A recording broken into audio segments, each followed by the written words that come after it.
Hey everyone, my name is Tino and this is my auto-ethnography. I was born and raised in Brooklyn, New York in a predominantly Dominican neighborhood. And what's funny about that is that I myself am not Dominican. My parents are both from Ecuador and Honduras. And even though there is a type of identity in our family, especially on the Honduran side, when it comes to blackness and Afro-Latinidad, it's not really recognized. If anything, the European aspect, that family's father or grandfather is from Spain, and his origins are more or less unknown in some cases.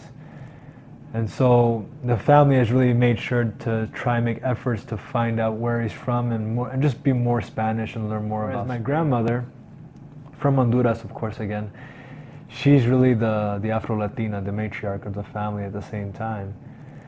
And I think it's the same that can be said for the Ecuadorian side of my family, that there is an indigenous aspect behind that, and I even had to go so far as to do a DNA test to show them, like, guess what, by the way, we're not from Spain.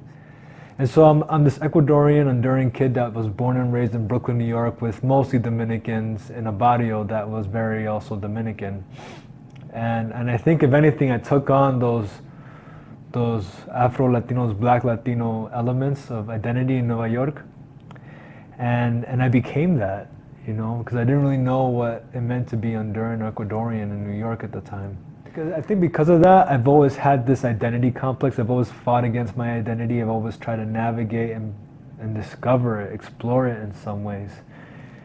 Because I as much as I've studied borderland theory and as much as I've studied like the oceanic aspect of identity with Pacific Islanders and Pacific Islander, theories, I still feel lost. And at the same time, while I left New York to make it out here, to reconnect with Latinx communities, I find myself not just connecting with Chicanx communities or Mexican communities, but mostly with Dominican communities all over again.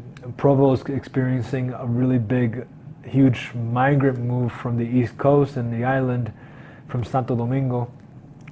And there's a ton of Dominicans here in the state of Utah. A lot, especially in Utah County. And we've more or less identified and organized our own community, because there is a lot of us over here.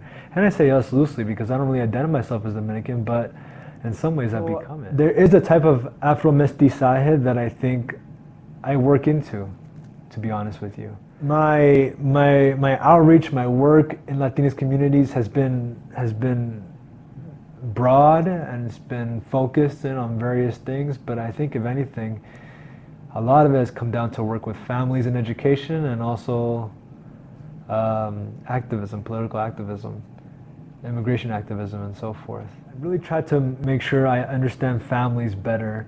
My interest for my doctorate really comes down to how students use rhetoric, their own rhetoric, their own type of rhetoric. I don't know, and that's something I need to work on.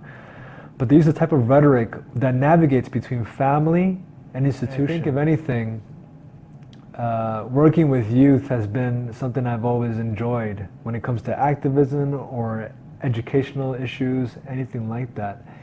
And it's been a process. At first I was very we do things my way, and I carried myself that way, and I was very confident about it, and youth listened and followed me, and I don't think they understood the violence of that relationship.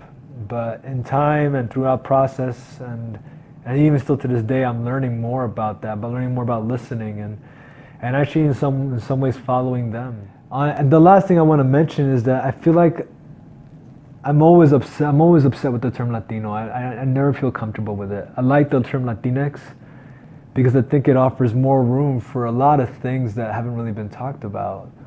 I look more into the indigenous factor of blackness and indigeneity in the Americas when it comes to Latinx communities, and I think there's so much that still needs to be addressed, a lot of it.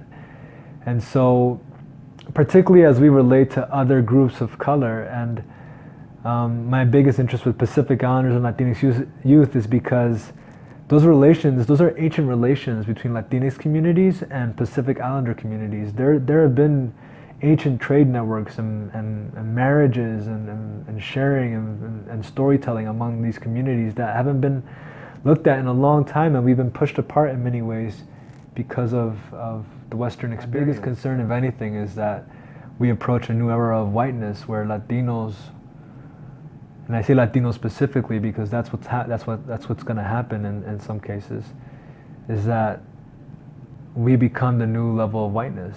You know, because the aspect of race and ethnicity is so complicated with us, and there is and as I've been working with other indigenous populations down in, you know, Hopi and Navajo Nation and other groups and even Pacific Islander nations and so forth, I feel like in doing so, Afro-Latinidad as well as you know, as I've been working with more Black Caribbean populations, as I throw myself into these groups, I feel like I'm learning a lot more about myself.